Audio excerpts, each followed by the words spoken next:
Good afternoon, good evening. This is Catania Alvin, Project Truth Warrior, or good morning, maybe it's afternoon here in London. And this is my part 2 regarding Take Back Your Power, and it's about smart meters and the very serious dangers to health and also safety, because they're starting fires. There's plenty of proof there.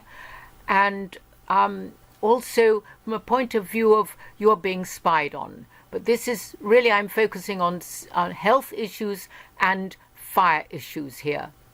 Okay, this is part 2. Here we go. I started this video with the same snapshots because it's so important to hear this. Okay, this is in a Maine Supreme Judicial Court, May the 10th, 2012. If Mr. Friedman has a concern about the safety of smart meters, he does not have to have them. Is it PUC's decision that by allowing an opt-out, it can duck an obligation to consider the health or the trespass issues? By allowing an opt-out, it's ducking. The question is, from the judge, is it ducking the responsibility of proper health and safety issues that have not been gone into?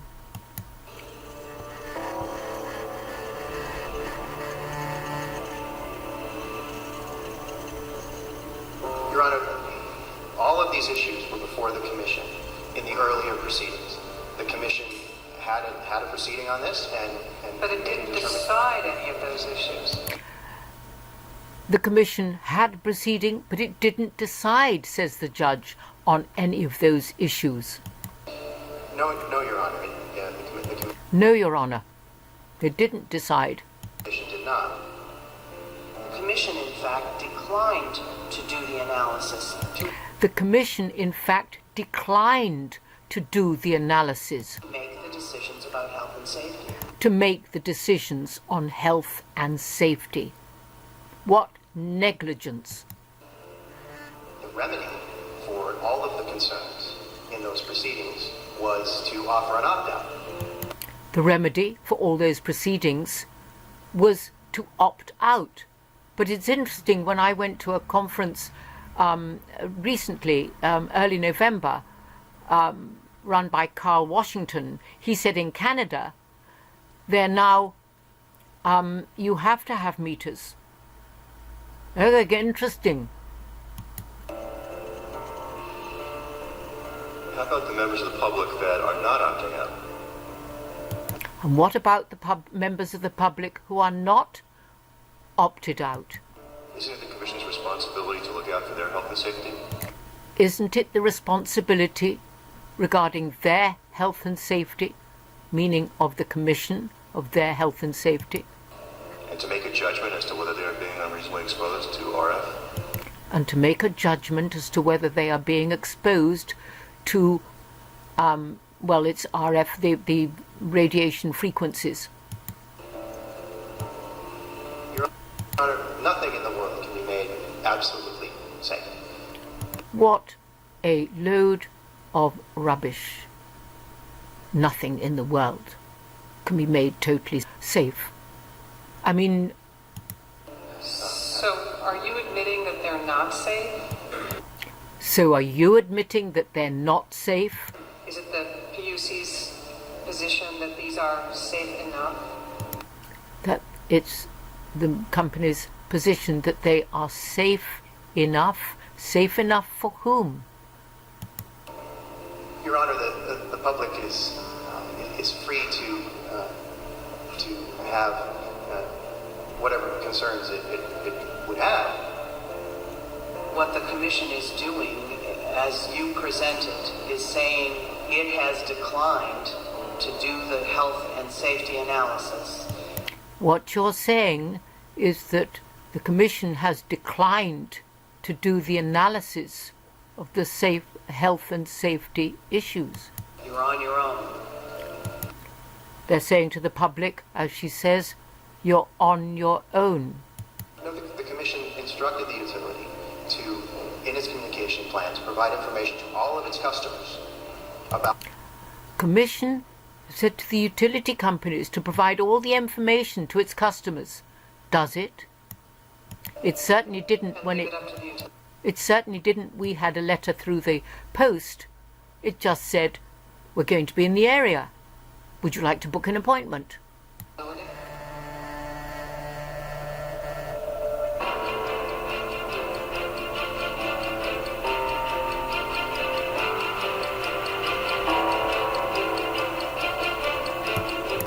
Now I'm going to push on.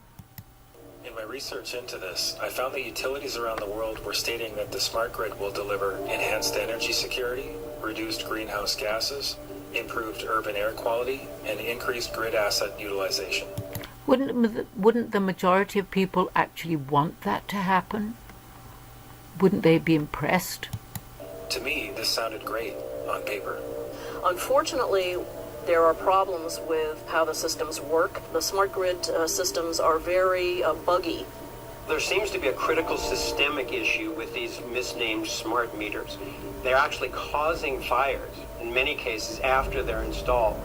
After hundreds of blazes with very few admissions of fault, the insurance adjusters are catching on. And he says, jump in the car, we just got a call, your house is on fire. It was true. Michael Capetto's Upper Makefield home was going up, burning, from a fire in his newly installed electric meter. Well, tonight there's a major development from PECO. After at least 24 fires and more than a dozen incidents of overheating, the energy giant is halting its controversial smart meter installation program. Fire hazard, guys. A serious, well-connected fire hazard. And they're being installed by people who are not very well trained for the most part. BC Hydro says it's removing 1,000 smart meters from homes across the province. The company says the move is just routine testing. How many smart meter fires have there been? We've installed approximately 9 million smart meters, and we have no reports of smart meters causing fire. Not one single report. We don't. The picture, this is probably the better However, watch this woman. side of the garage. I don't know if you can see it. The meters were over here. And so the fire department basically said that the meters started the blaze? If you just took one look at the wreckage and said smart meters and walked away and never called back or came back. And never called back. And that he said smart meters. Well, Brandy, you were saying earlier that there was no smart meter fires, and this lady right here has pictures of her smart meter that exploded on her house. Josh, can I ask you to stop recording? Can I ask you to stop the recording? Oh, ho, ho, ho. Very interesting. That catch on fire when they are remotely turned back on, when a customer who is delinquent in their bill finally pays their bill. These meters catch fire. They know it, and they are covering it up. My God. Taxpayer money has now gone. Right, on the energy, on the electricity, here we've got a potential reduction of electricity use by more than 4% by 2030. I mean, 4%. That was in Obama's time. However, installations show that they're not producing any energy savings. Smart meters, a waste of money, MPs told. However, according to a senior assistant attorney for Illinois Public Utilities, quote, it's devastating to their plan.